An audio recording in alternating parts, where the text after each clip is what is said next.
를 시행하는 것에서의 어려움과 한계점에 대해서 말씀드리도록 하겠습니다.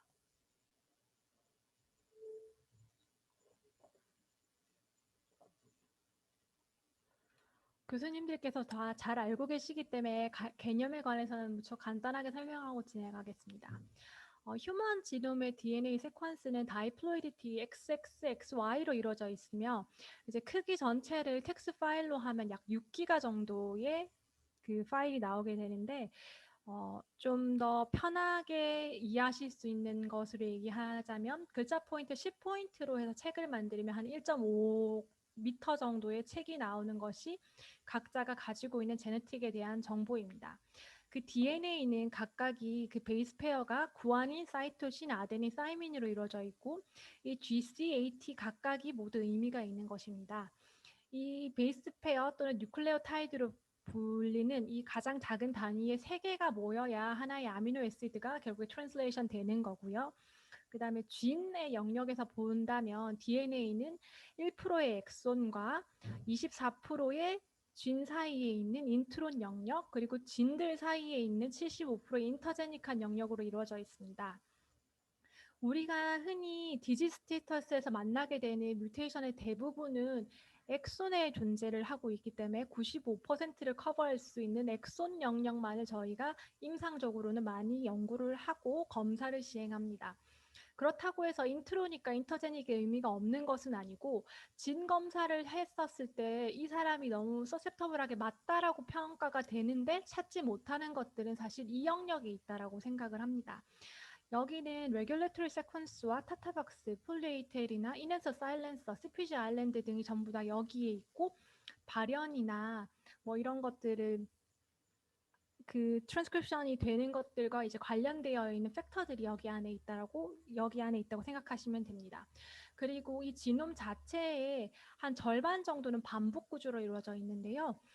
이것을 이해하는 것이 중요한 것은 이 반복 구조를 디텍션하는 방법은 그냥 단순히 교수님들이 보시는 뮤테이션을 디텍션하는 것과 전혀 다른 방법으로 이루어져야 되기 때문에 이 반복 구조에 해당하는 뮤테이션을 갖고 있는 사람이라면 NGS나 생어가 아닌 뭐 서던블랏이라든지 PCR 뭐 아니면 TPPCR 같은 경우를 시행해야 하기 때문에 이러한 것들의 특성도 알고 계셔야 합니다.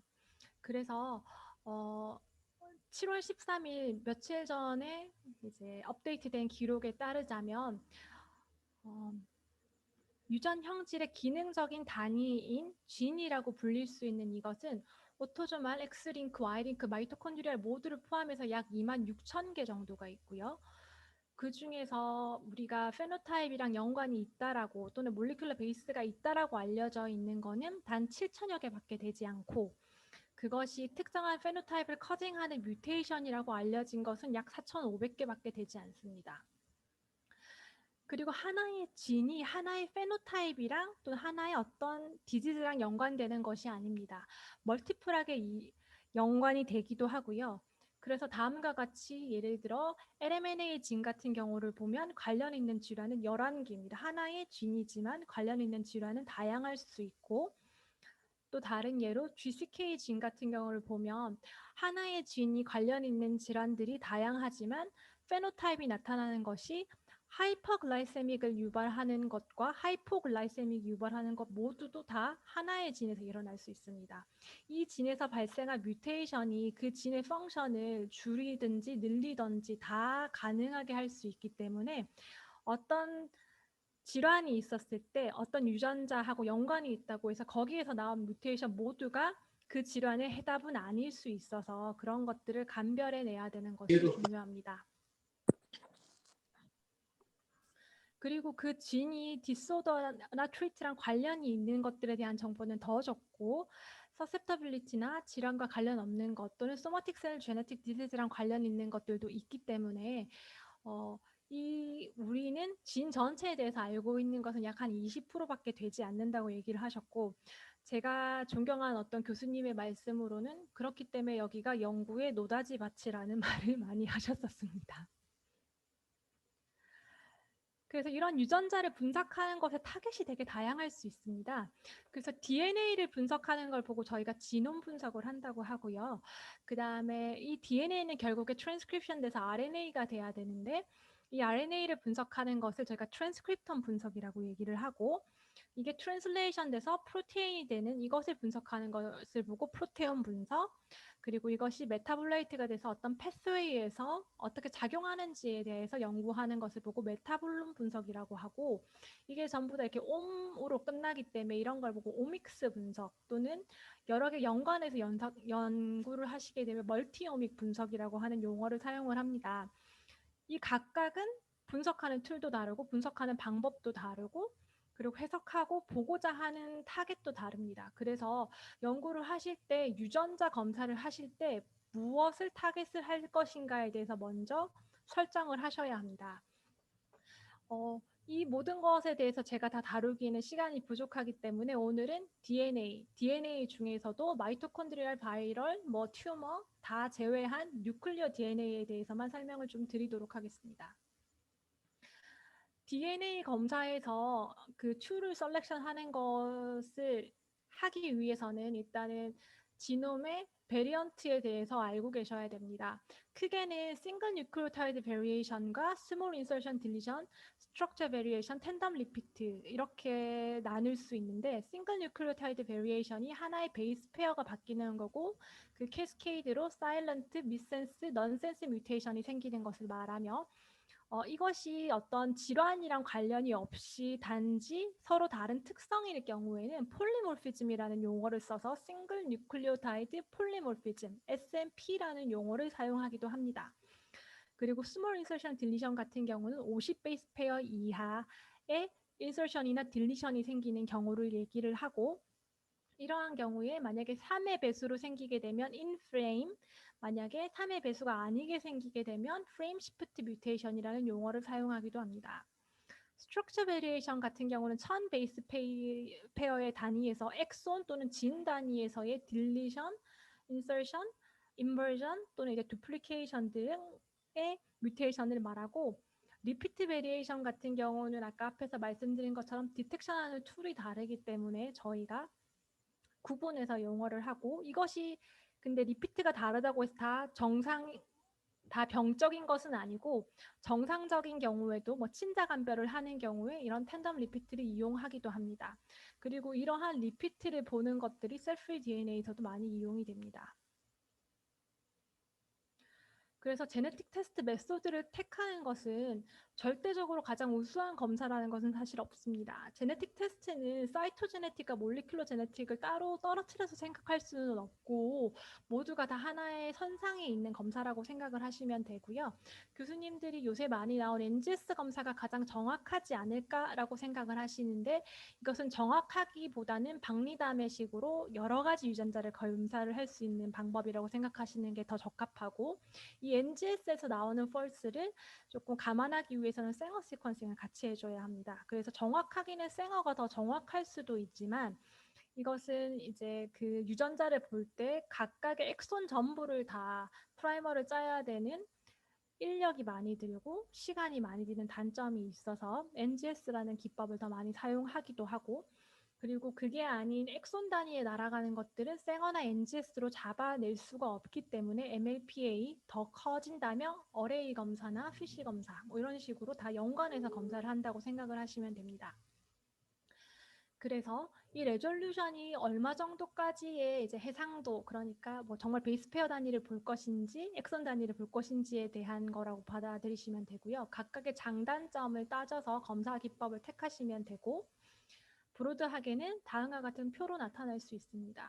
그래서 내가 보고자 하는 뮤테이션의 종류와 내가 타겟팅하고자 하는 부위가 여러 가지 진인지 하나의 진인지 그 진에서도 특정 부위인지에 따라서 검사를 택하는 기법이 달라지게 되고, 내가 보고자 하는 그 제노믹 체인지의 크기에 따라서 생어나 NGS 검사를 택할 건지 MLPA나 진두지 방법 또는 어레이 방법을 택할 건지 이런 것들이 다 달라지게 되기 때문에 그것들을 모두 파악하고 계시는 것이 중요합니다. 그래서 이를테면 다음과 같은 이제 제네틱 검사를 하게 되면 교수님은 다음과 같은 정보를 받게 되시는데 이걸 분석하는 방법을 보시면 NGS 검사 같은 경우는 PCR이기 때문에 바이어스가 생겨서 그런 것들을 감안하기 위해서 스트랜드 바이어스를 확인하기 위해서 NGS 리드를 전부 얼라인 시켜서 포워드 리버스에 동일하게 뮤테이션이 생겼는지를 저희가 확인을 한 다음 그 해당 나온 그 뮤테이션과 환자의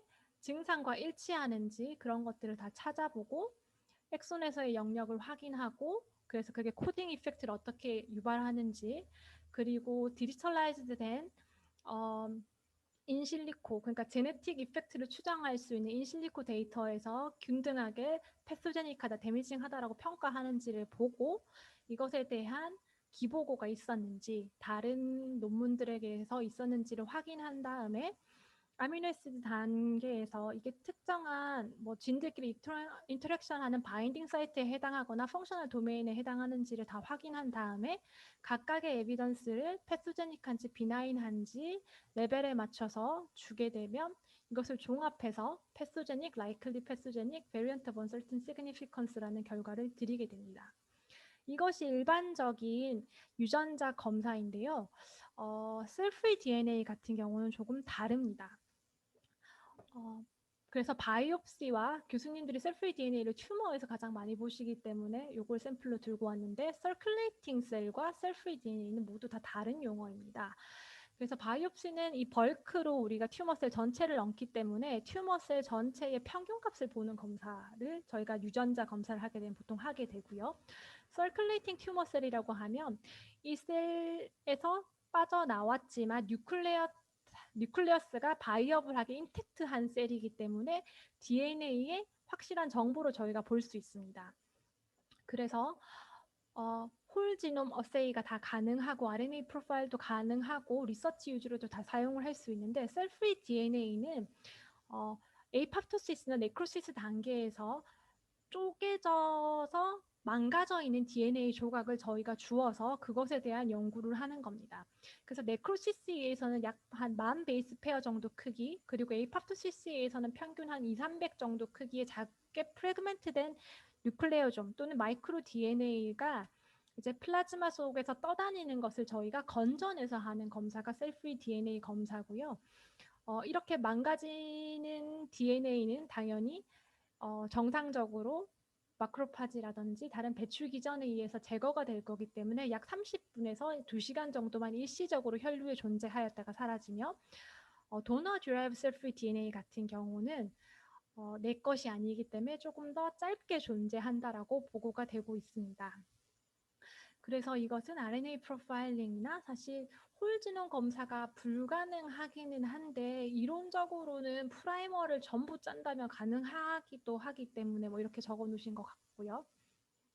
그래서 이걸 뮤테이션 측면에서 본다면 이제 셀프리 DNA 검사는 그 뮤테이션 종류 중에서도 포인트 뮤테이션이나 일부 인서션 딜리션 뮤테이션을 저희가 타겟팅해서 내 거와 그 도너와 리시피언트의 셀을 감별한 다음에 그것이 얼마만큼 나왔는지를 양적으로 보는 검사를 합니다.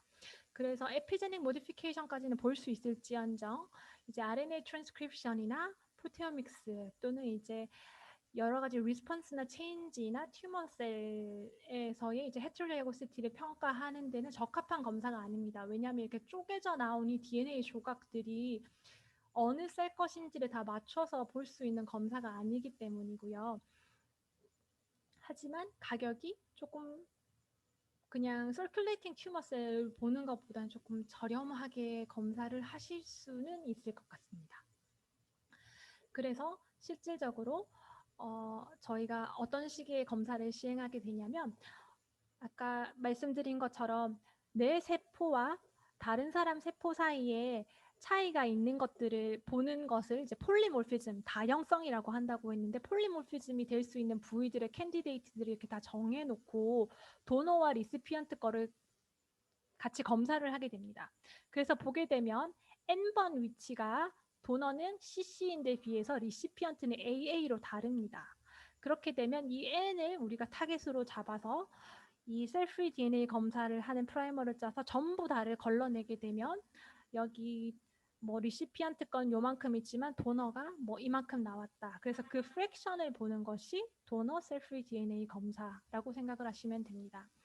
리젝션이 생기는 경우에는 그 세포가 다치기 때문에 데미지된 셀에서는 당연히 유리되는 셀프리 DNA 양이 더 많을 것이고 그것을 검출하는 것을 하겠다는 것이 뒤에 나오는 모든 연구들의 전제 조건입니다. 그래서 이 셀프리 DNA를 디텍션하는 메소드도 일반적인 제네틱 검사랑 다릅니다. 그래서 스펙트로포토메터리나 플로로센스 또는 EP와 같은 검사를 한다든지 아니면 폴리모피즘을 타겟팅할 수 있는 NGS를 짜서 검사를 하거나 그 셀들을 하나하나 구분할 수 있는 디지털 드롭렛 PCR이나 리얼타임 퀀티티브 PCR을 해서 그 양을 측정해내는 검사를 하는 것이 셀프리 DNA 검사입니다. 그럼 이 셀프리 DNA가 리젝션 바이오마커로서 포텐셜 할 수 있는가를 보시게 되면 트랜스플란테이션에서 서바이벌 레이시 상당히 증가했지만 숏텀은 증가했지만 반면에 롱텀은 증가하지 못했었고 거기에 따른 이유들은 관여하는 여러 가지 인자들이 있기 때문이라고 생각을 합니다.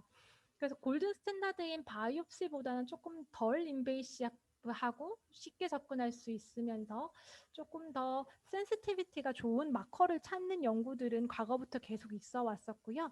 그래서 그 중에 도너 디라이브 셀프리 DNA가 그 캔디데이트로 대두가 되었습니다. 이 모든 연구의 레셔널레는 오간 트랜스플란트를 한다는 것은 오간 자체가 갖고 있는 지놈 조각들도 전부 다 환자한테 가기 때문에 지놈 트랜스플란트라는 어떤 전제 조건이었었고요. 그래서 제일 처음에 시행됐던 연구는 1998년에 키드니 트랜스플란트를 받았던 환자들을 가지고 했던 연구였는데 리시피언트가 여자인 경우에 도너가 남자인 경우에 성별을 감별할 수 있는 지인의 포션은 X, Y 이렇게 나눠서 보면 되니까 그래서 컨트롤에서 Y가 이렇게 나오는 것들을 봤는데 그 여자 도너들이니까 당연히 Y 유전자가 없어야 됨에도 불구하고 프라이머를 짜서 검사를 해봤더니 Y 유전자의 포션들이 이렇게 나오는 것들을 보고 봤는데 이 환자들이 예후가 훨씬 좋지 않았던 것을 발견하고 이것들을 인자로서 사용하는 것의 가능성이 있다라는 것이 제일 처음 보고된 바 있었습니다. 그래서 리버 트랜스플란테이션 같은 경우도 보면 제일 처음에는 이제 한 90%까지 초반에는 도너 드라이브 셀프리 DNA가 나왔다가 일정 시간이 지나면서 한 7에서 10일 정도 지나면 스테이터스가 이제 스테이블해지게 되는데 이후에 계속 스테이블하게 유지가 된 사람과 바이옵시 어큐티 리젝션이 프루븐된 경우를 비교해 보면 그 리젝션이 있었던 경우에서 디디셀프리 DNA가 훨씬 더 높게 나온다는 사실을 볼 수 있었었고 당시에 시행했던 랩 결과들과 비교를 해보시면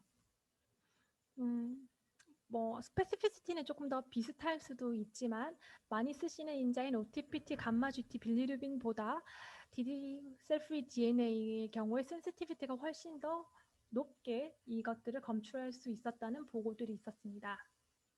키드니 트랜스플란테이션 같은 경우에도 이것을 많이 쓰시는 인자인 크레아틴과 비교한 연구가 있었었는데요.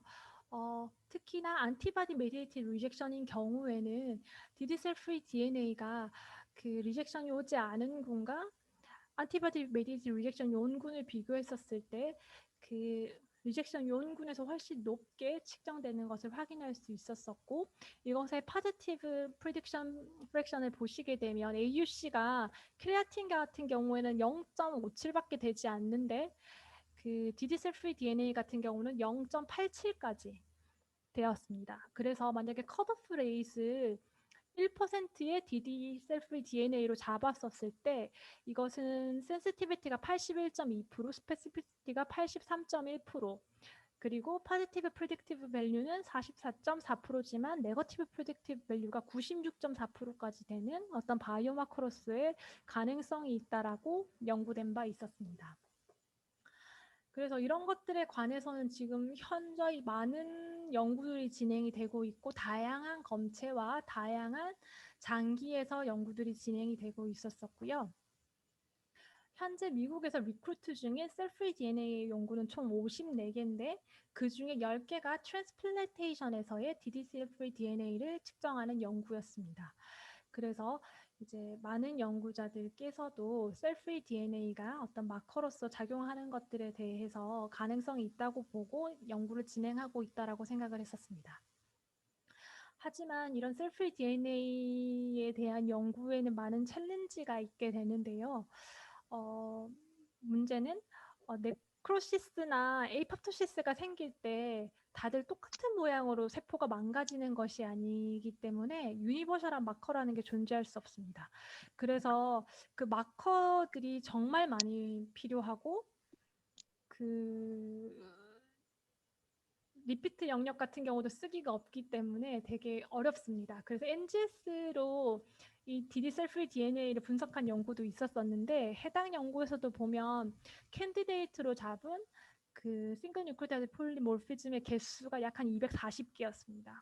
그래서 240개의 프라이머를 다 짜서 거기를 다 던진 다음에 이제 환자들에게서 차이가 있는 부분들을 다 하나하나 찾아서 거기에서 리프렉션을 이제 비교하는 연구를 진행을 하셨었거든요. 그리고 앞에서 말씀드린 것 같이 다양한 연구가 이렇게 다양한 검체를 가지고 한다는 것은 검체의 셀렉션에서도 이제 센시티비티에 문제가 있어서 그 나오는 포션이 다르게 되고 그다음에 셀프리 DNA가 나올 수 있는 양 자체가 작기 때문에 그리고 정상적으로도 에이팝토시스나 네크로시스는 일어나기 때문에 그 검체를 다루거나 보관하는 이 모든 조건들이 다 매우 민감하고 정밀하게 유지가 되어야 하며 특정한 튜브를 이용한다든지 특정한 익스트랙션 툴들을 이용한다든지 하는 것들이 많이 필요하게 됩니다. 제가 준비한 강의는 여기까지입니다. 혹시 궁금하신 사항 있으면 제가 좀 되게 브로드한 주제를 준비한다고 생각해서 약간 얇게 준비를 했는데 네.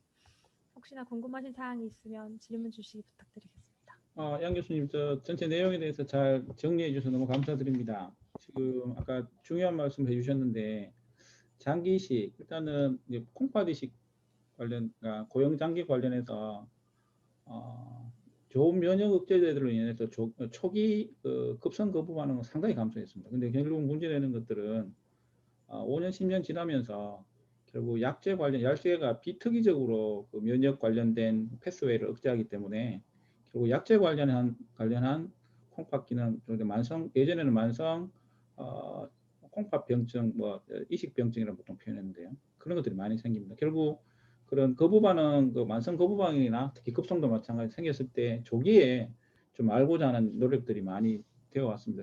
최근에는 저희가 보면 현재 임상 프랙티스는 간이식 환자는 간 기능이라든지 콩팥 환자는 콩팥기능, 보통 크레아티닌이 상승할 경우, 사고 체약으로 감소했을 경우가 이미 이제 손상이 된 상태라서 그때 골드 스탠다드는 조직 검사입니다. 하지만 이 조직 검사가 굉장히 침습적이어서 아까 말씀하셨던 대로 비침습적인 검사들에 대해서 관심을 많이 가지고 있습니다.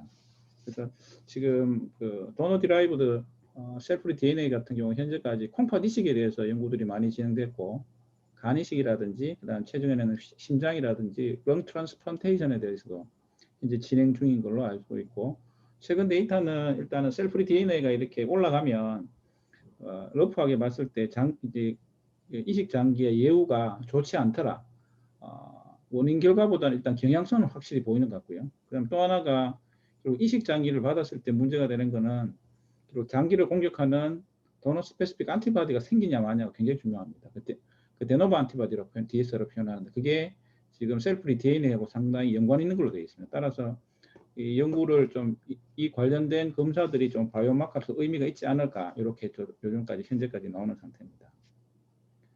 혹시 교수님들, 선생님들께서 혹시 질문이나 코멘트 해주시면 부탁드리겠습니다.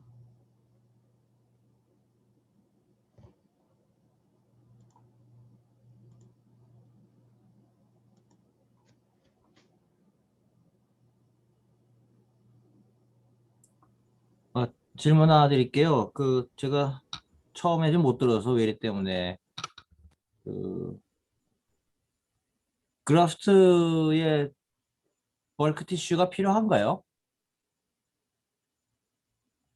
셀프리 DNA 검사는 보통 플라즈마나 시럼을 가지고 합니다, 교수님. 아니, 물론 그런 거 당연한데, 네네네. 이거를 이제, 이게, 이 프래그먼티드 DNA가 이 도너 디라이브든지 아니면 다른 뭔지 우리가 알 수가 없잖아요. 네네. 거기에 대한 그 타당성을 제고하기 위해서 네. 그 키드니의 그 티슈 자체를 필요로 하나요? 그냥 그 리시피언트랑 도너의 블러드만 있으면 가능할 것 같습니다. 이제 뭐, 글쎄요. 그, 그러니까 제노믹 DNA는 뭐 블러드에 있는 거나 장기에 있는 거나 뭐 어디에 있는 게 다 DNA가 다르지가 않기 때문에 만약에 캔서셀 같은 경우라면 달라서 그 조직 자체가 필요할 수도 있는데요. 그게 아니라면 저희가 블러드에서 나온 정보만으로도 환자를 감별할 수 있고요. 아까 앞에 PPT를 좀 보신다면 이런 식으로 그냥 실험을 통해서 검사를 할 때 그 스닙의 위치에 따라서 달라지는 부위를 먼저 감별을 해낼 수 있는 프라이머만 있으면 상관이 없는 거여서요. 도너랑 리시피언트의 블러드가 있으면 가능합니다.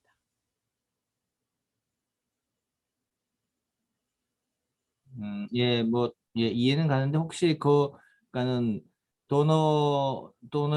아니, 도너의 블라드를 못 구하는 경우가 많잖아요. 도너는 죽어버렸고 이미. 그래서 디시즈 도너인 경우에, 그렇다면 조그마한 조직으로도 거기에서 추출해낼 수 있습니다. 그러니까 도너의 블라드를 전혀 확보할 길이 없을 경우에는 티슈로도 가능하다는 말씀인가요? 네, 가능합니다, 교수님. 네, 그거 질문이었어요. 예. 네네.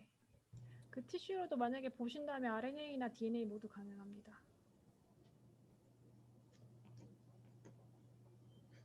네, 이만큼 질문해 주셔서 감사드립니다. 혹시 또 다른 질문이나 코멘트 있으시면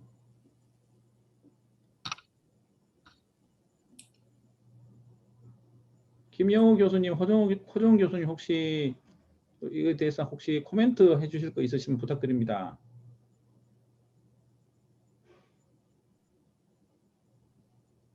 예, 분자생물학교실 허정우입니다. 제가 봤을 때는 어쨌든 굉장히 유용한, 만약 이게 성공한다면 유용한 법인 것 바꿔가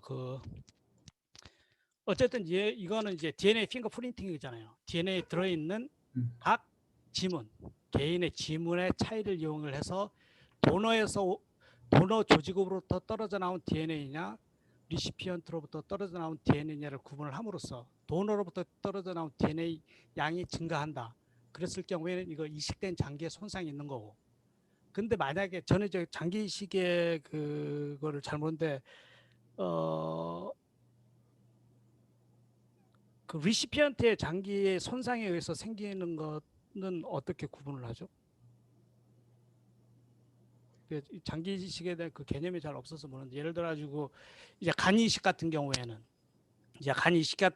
간을 통째로 하는 게 아니고 부분적으로 이식을 한단 말이에요. 그죠? 그러면은 이제 그 간 이식을 했을 경우에 이식된 도너의 간에 문제가 생겨서 거기에서 어떤 에파토시스에서 손상해서 떨어져 나온 DNA는 이제 플라즈마에서 뽑아보면은 도너 DNA가 굉장히 많겠죠. 도너 DNA의 어떤 핑거프린팅이 굉장히 지문이 굉장히 많을 거란 말이에요.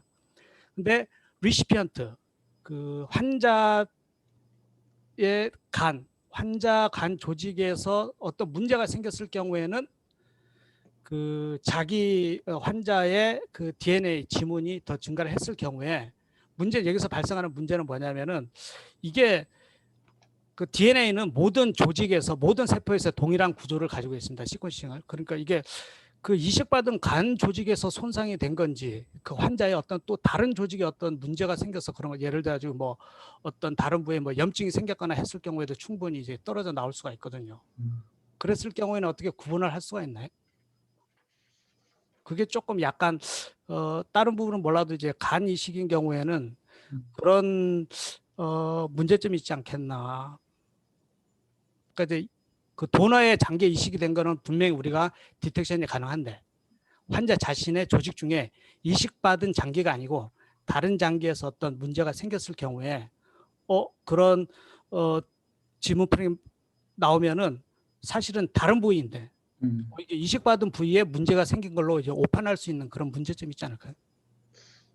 그 허정 교수 아주 중요한 질문 해주신 것 같고 아마 좀 의미 있는 질문 같습니다. 혹시 이게 현재 근데 그 셀프리 DNA 같은 경우는 지금 주로 연구된 분야가 콩팥 이식이 되게 많고 간 이식은 최근에부터 시작된 거라서 아마 그 부분에 대해서도 좀 연구가 돼야 될 걸로 생각합니다. 문양 교수님 혹시 이 부분에 대해서 혹시 코멘트 해주실 분 있으신지요? 아닙니다. 저는 잘 모르는 분야입니다. 교수님, 죄송합니다. 네네. 그리고 한 가지 질문, 그 콩팥 이식 같은 경우에는 장기를 이식하게 되면은 그 장기 전체를 그 리플레이스하는 건가요? 아니면 그것도 이제 어떤 부분이 리플레이스 되는 건가요? 기본적으로는 뇌사든 생체 이식이든 간에 콩팥 하나를 그대로 가져와서 이식을 하게 됩니다.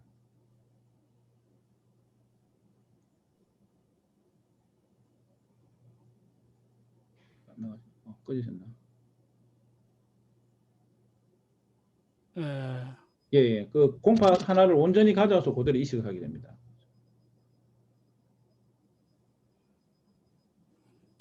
그러니까 이거는 제가 보기에는 어떤 어플리케이션 하는 게 네네. 장기에 따라서도 조금 다른 접근 방법이 필요할 것 같다는 생각이 드네요. 예. 좋은 코멘트 감사드립니다. 혹시 다른 교수님들이나 선생님들 혹시 질문이나 코멘트 하나 정도 해주시고 마무리하도록 하겠습니다. 하나만 더 여쭤볼게요. 이제 임상 적용에서 이게 엔티바디 메디에이티드 리젝션인 경우에는 어떤 프랙션이 어느 정도의 분포를 보이고 셀룰러 리젝션인 경우에는 어느 정도 분포해 보이고 이런 차이들이 있더라고요. 근데 이게 이제 셀프리 DNA라는 거는 그냥 파괴만 되면 생기는 건데 그런 이게 세부 진단에 대한 적용에 따라서 스펙트럼이 다른 것처럼 이렇게 보고가 있더라고요. 거기에 대해서 혹시 신 교수님 어떤 백그라운드로 어떤 근거로 이게 감별에 도움이 될 수 있는지 이런 좀 이론적 백그라운드라든지 그런 게 좀 설명할 수 있을까요? 혹시 양 교수님 혹시 그 강의 준비하시는 것 중에 혹시 찾아보신 거 있으신가요? 해당 내용에 대해서 스태티스컬하게 좀 나눠서 보고하는 것들이 꽤 있기는 했는데요. 네네. 거기에서 뭔가 백그라운드라고 할 만한 게 사실 이게 더 통계적으로 더 유의가 있었다라고 얘기하는 것들이 좀 많지 그것을 굳이 사실 나눠서 얘기하는 것들이 잘 없기는 해서 안 그래도 이거는 임상적으로 어떤 차이가 있는지 저도 사실 조금 궁금했었습니다. 기본적으로 저희 이제 이식 반응에 결국 거부 반응에 이제 이전까지 최근까지 저희들이 제일 관심 있게 치료했던 그 T셀 메디에이티드 TCR이라고 보잖아요. T셀 메디에이티드 리액션, T셀 관련된 거부 반응 많이 관심이 있었고 보통 그래서 스테로이드를 사용해 왔습니다. 근데 최근에 B셀 관련된 안티바디 메디에이티드 리액션이 지금 중요 핫 이슈로 떠올라서 그 부분에 대해서 구분한 것들이 필요한데 아마 현재 연구 단계는 셀프리 DNA를 가지고 해보니까 일단은 어떤 건지는 모르겠는데 거부 반응에 초기 마커라서 좀 의미가 있더라. 아마 향후에 이게 T셀이나 B셀 관련해서 진행하면서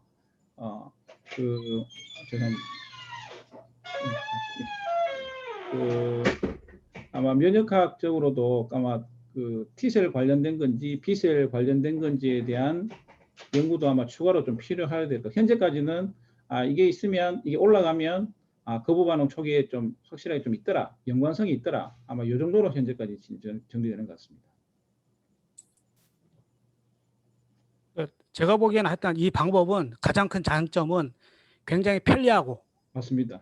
왜냐하면 그냥 혈액 뽑아서 에브리데이 할 수도 있고 그 다음에 이제 센서티비티가 높다는 거죠. DNA 어떤 시퀀스 PCR이라는 어떤 기법 자체가 센서티비티가 굉장히 높은 그냥 그 DNA 도너 DNA 몇 개만 있어도 우리가 이제 이론적으로는 디텍션이 가능하기 때문에 이제 그런 측면에서 봤을 때는 이제 굉장히 파워풀한 것 같아요. 환자한테 그냥 트랜스플레이션을 한 다음에 다음 날부터 그냥 혈액을 뽑으면서 그 도너의 어떤 DNA 지문이 증가하느냐 감소하느냐 당연히 처음에는 나오겠죠. 어쨌든 시작이니까. 그런데 그거를 계속 그래프를 그려가면서 이게 계속 증가한다. 그럼 이거는 뭔가 문제가 있는 것이고, 근데 그 나오는 그 지문의 개수가 뭐 감수로 감소한 다음에 이거는 이제 잘 이제 적응해 가는 단계라는 관점에서 봤을 때 이 기법은 어쨌든 그 임상적으로 굉장히 편리하고, 그리고 그 정확도가 이제 다른 것에 비해서는 더 좀 좋은 방법인 것 같다는 생각이 듭니다. 예, 허 교수님 아주 중요한 그 말씀해 주셨고, 이게 일단은 혈액이나 그다음에 뭐 소변도 마찬가지지만 쉽게 검사를 할 수 있다는 굉장히 장점이 있고, 그래서 지금 시도를 할 수 있는 이게 검사하는 단계 하는 곳이 이렇게 쉽지 않아서 저희가 하던 중에 저희들이 그 세미나를 준비하는 중에 저희가 지금 한국장기이식연구단 코트리에 저희가 지금 이식 관련 연구에 참여하고 있습니다. 근데 코트리 그쪽에서 지금 셀프리 DNA 연구 관련해서 아마 이 회사가 나테라라는 회사인데, 그 회사에서 아마 키트하고 샘플 운송료를 무료로 제공할 수 있다고 연락이 왔다 합니다. 그래서 참여하고 싶은 연구자들을 모집하고 있어요. 일단 그 저희 병원에서 지원을 했습니다. 우리 병원 지원을 했고, 아마 그게 진행이 된다 하면 여러 장기 파트에서 한번 실제로 환자한테 한번 연구를 진행해 볼 수 있는 아마 좋은 기회가 될 걸로 생각이 됩니다.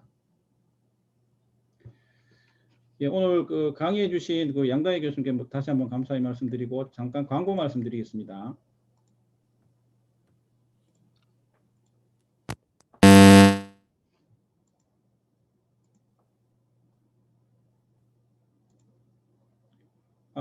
화면 보이시죠? 네, 보입니다. 예.